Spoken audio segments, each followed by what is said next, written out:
Hi guys, welcome back to my channel. I'm the MMA Girl, Jess, and you are here on my channel. Thank you very much for coming back. I've been away for a while because I've been on holiday, and I have a lot of things to say, of course, about UFC Paris, because I was obviously there last week in Paris at UFC Paris in the Accor Arena, and we have a lot to unpack. So I'll be doing a separate video on my experience at UFC Paris, and of course we'll be doing a video on Canelo versus Crawford, that's for sure. But today, we're going to be talking about UFC NOCHE, and of course, the huge matchup between Diego Lopez and Jean Silva from the Fighting Nerds, the last remaining fighting nerd who is currently undefeated at the UFC. Will Jean Silva relinquish the reputation of the Fighting Nerds? Will Diego Lopez take a zero from the last member of the Fighting Nerds that has one? Let's talk about it.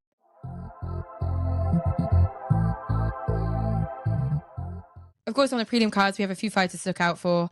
I recommend, of course, watching the whole prelims card. Everything will be happening a little bit earlier on Saturday night because, of course, we have Canelo versus Crawford, which is promoted and managed by our dear Dana White. So, of course, he made UFC NOCHE a little bit earlier to accommodate the biggest fight in boxing of the whole entire year, if not the decade. But the prelims card for UFC NOCHE is looking nice and stacked. So there are a few people on that card, including Tatiana Suarez, who is coming back after her loss against Weili Zhang. So she's reigning, of course, in the strawweight division. She'll now be taking on Amanda Lemos. Amanda Lemos coming off of a win against Yasmin Lucindo. I'm very excited to see these two get it on in the octagon for UFC NOCHE on the undercard. So this is just the undercard, guys. We're not even on to the main card, and we've already got big names like Tatiana Suarez and Amanda Lemos.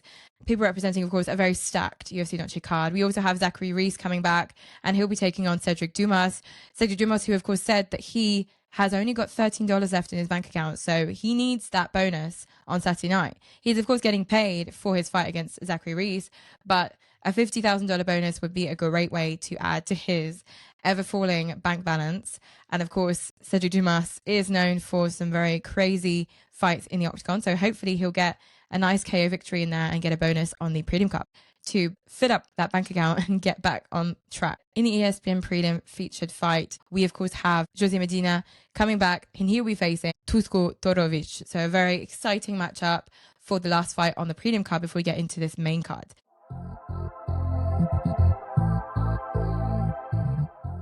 So I'm going to go on to my main card picks. Let me know what you guys think of my main card picks and what would you pick for this fight card. For the main card, we of course were supposed to have Raul Rosas Jr. on this card facing, of course, Rob Font for the co-main.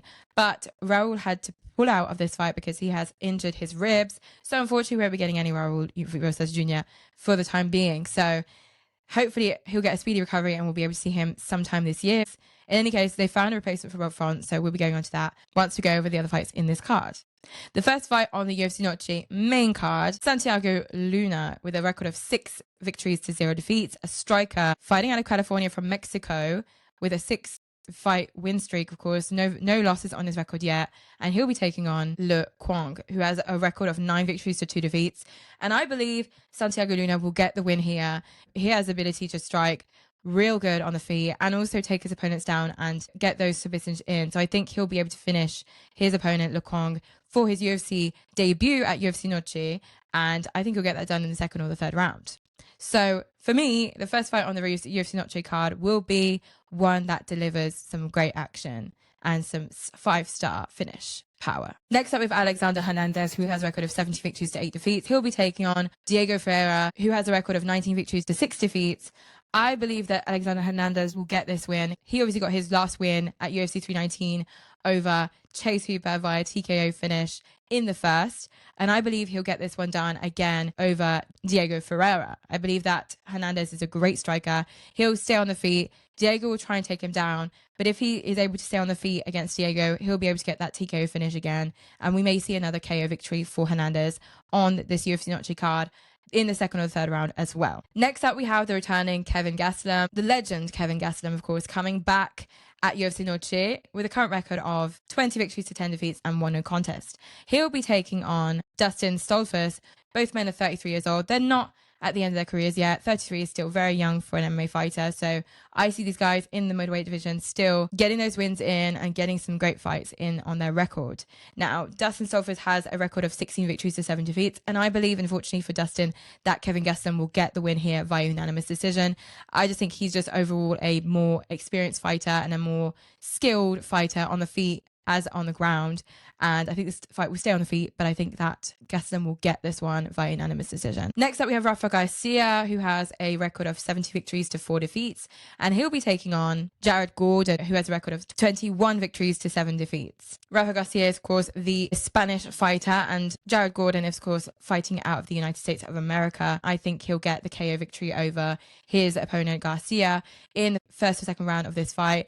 I believe he's a better striker of the two of them. Even though he's the older of the two opponents, being 37 years old, I think he can still get the win here. So I'm picking Jared Gordon for the win here via KO in the first or second round of this UFC Noche bout on their main card. Now on to the co-main event, of course, we're going to be seeing Rob Font take on, of course, instead of Rojas Jr., he will be taking on David Martinez, who has a record of 12 victories to 1 single defeat, whereas Rob Font, of course, has a record of 22 victories to 8 defeats. Rob Font being the older of the two of them, 10 plus years older. He's 38 years old. Martinez is 27 years old. Martinez, the younger of the two of them, is known as the Black Spartan. The Black Spartan is a Mexican-based fighter, and he is a very, very skilled striker. He's looking to win this fight, of course, coming in short notice, but he had a bit of time to prepare for Rob Font because Rojas Jr. pulled out of this fight a while back. So he's had some time to prepare for this camp, and I believe he'll get the win over Rob Font in the second or third round via stoppage. Sorry, Rob. And for the main event of the evening, we have, of course, Diego Lopez, who will be taking on the fighting nerd, Gene Silva. Now, this fight has a lot of weight to it because, of course, two of the biggest members of the fighting nerds, Mauricio Rufy, of course, and Caio Bravo, unfortunately lost both of their fights at UFC Paris. So they came home 0-2 for the fighting nerds in Paris. Rufy, of course, got submitted. Caio Bravo lost via UD against Nassourdine Imavov. Rufy got submitted by BSD, no less. So Gene Silva has a lot of things to do. He has to get a win over Diego Lopez. So he has an argument to get a title shot against Alexander Volkanovski in the near future. The next one in line will probably be Leron Murphy. They verbally agreed to it, and Dana White is 100% behind a fight between Leron Murphy and Alexander Volkanovski around November, December time. So in the meantime, we need another number one contender. And Diego Lopez seems to think, as he said to Ariel Helwani, if I win this fight, I should be the next in line for a fight against Alexander Volkanovski for a second title chance against Alex, a rematch after his UD loss against Alexander Volkanovski, where he had the chance to win in this undisputed featherweight title at the UFC. Now, this has a lot of importance to Diego Lopez. Diego Lopez feels like he is above and beyond the Diego Lopez we saw against Alexander Volkanovski, and he is a changed man. We are going to see a new Diego Lopez, and he is ready to break down Gene Silva's defense and get that KO victory or a submission, as he said. Gene Silva, on the other hand, of course, with a record of 16 victories to 2 defeats, believes that he will easily annihilate Diego Lopez, and has stated a few times he doesn't like Diego Lopez very much because in Brazil they have for each person appointed spirits in Brazilian heritage, and apparently in the Brazilian culture the two spirits that both these guys have do not go well together. So apparently that's why Gene Silva does not like Diego Lopez, because they have no beef at all whatsoever. So for him to say he doesn't like Diego Lopez is just completely ridiculous. But Diego Lopez, the very professional Diego Lopez, is ready to win this fight no matter what, and is happy that Gene Silva is getting into this. So this will be a really exciting fight, guys. And I believe that Diego Lopez will win this fight, despite all odds and despite people thinking that Gene Silva will completely destroy Diego Lopez. I honestly think Diego Lopez is in another world compared to Gene Silva. Gene Silva hasn't had that kind of competition yet in the octagon in the UFC. He may be an unstoppable force at the UFC with an unbeaten record at the UFC, but his opponents up until now have not been at the level of Diego Lopez. Diego Lopez was able to go 5 rounds against Alexander Volkanovski without being submitted or KO'd, despite Volkanovski trying very hard to get that KO victory over Diego. Diego has a really tough chin, and Gene Silva will not be able to KO him as easily as his other opponents in previous fights. That goes as well for submissions. He is a very skilled jiu-jitsu artist is Diego Lopez, and I think that Gene Silva will find it hard to submit Diego Lopez as he did with other fighters. Now, that does not take away from Bryce Mitchell, who, of course, is a very skilled grappler and was still submitted by Gene Silva. But I believe that Gene Silva just overpowered Bryce Mitchell, and Bryce Mitchell was right to move down to bantamweight because that is his true division. And he, of course, won his last fight against Said Nurmagomedov. So just goes to show weight divisions and weight classes change everything for some fighters, as did Aljamain Sterling, who said he feels so much better at featherweight rather than bantamweight. So I completely understand where Bryce is coming from, and he was overpowered by Gene Silva, and he felt that during their fight. So Diego Lopez is in the right weight class. He's ripped to the core. I don't know if you guys saw his physique recently. He is completely ripped. He looks a lot better than he has before. He always does look very good, but he looks a lot better than he has in previous fights. So I think with a 10 centimeter reach advantage and a 1 inch height advantage, I believe that Diego Lopez will win this fight. I don't believe this will go to a decision, however. I think that Diego Lopez may be able to get a submission win over Gene Silva. I imagine him taking him down with some punches, getting in the clinch, taking him down, trying to get the TKO victory, getting his back, and submitting him with a rear naked choke.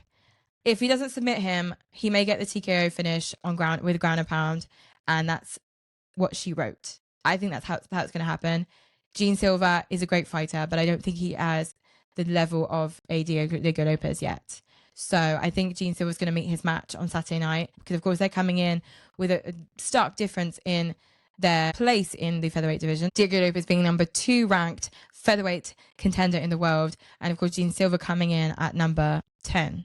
So there's a huge gap between these two guys. Gene Silva's getting a huge opportunity to face Diego Lopez, who is number 2 ranked, who could say no to someone as high ranked, as low ranked as Gene Silva.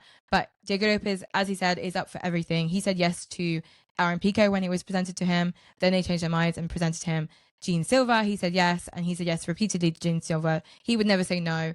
A challenge is a challenge, and he is worthy of every challenge that comes to him. And I believe he will get this win. Against all odds, Diego Lopez will get the victory here, and we'll see. What do you guys think of this card for UFC Noche? Are you guys excited to watch it on Saturday night? And who do you think will take home the W in the main event between Diego Lopez and the fighting nerd with the remaining 0, Gene Silva? Let me know in the comments down below. Thank you so much for watching, and we'll see each other tomorrow for another video on my channel. Bye.